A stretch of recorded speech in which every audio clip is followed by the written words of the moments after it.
Hi, we're about to get started with scikit-learn. Scikit-learn is a massive project in Python which enables you to do loads of different kinds of machine learning. We're only just going to touch the surface of what scikit-learn can do, but because the scikit-learn API is so consistent, once you can use one machine learning method, you can use almost all of them.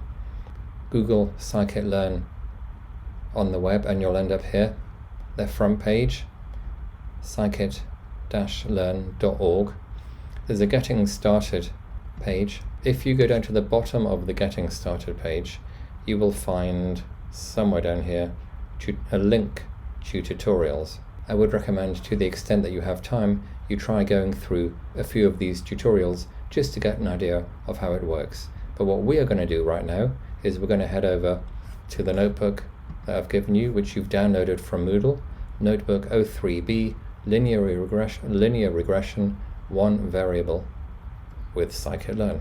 There's not a lot for you to do in this notebook. I've written most of the code for you since this is the first time you're using scikit-learn, but let's just go through it together. As usual, we start off by importing the packages we need, setting the directories, and loading the data. As before, we're going to exclude the fairly small number of houses which are built on a lot area greater than 20,000 square foot. The scikit-learn API for fitting models is very consistent. Almost always, we start off by creating an instance of whichever model class we're dealing with. Then we fit that instance, and then we predict using that instance. So here we go. Import the linear regression class from sklearn, linear model. From sklearn linear model, import linear regression. Create an instance of the linear regression model. So now LM is an instance of it. Let's just have a look at this. What is the type of LM? There you are, it's a linear regression class. Next, we're going to fit it. As you can see, to LM fit we need to provide the X data and the Y, which is the target. And that's it, it's fitted. I'm not sure if this will be written in yours or not, in your version, but intercept and slope are given by the attributes LM intercept underscore and coefficient underscore. And if we print them out, we get exactly the same as we did previously with gradient descent, but hopefully you can see this was a little bit quicker. I'm just going to run the code below to visualize the model. Fascinating, SM is not defined. It seems I had deleted a line, which hopefully will be back in yours, so I'm hoping you won't get that error when you run through. Let's try again. That's good.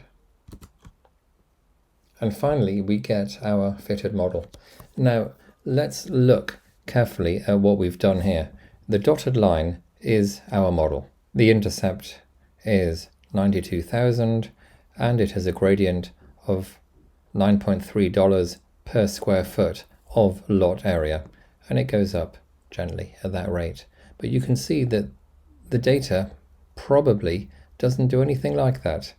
This thicker model over here is a locally weighted linear regression model, which tries to capture more closely what is going on at each part of lot area.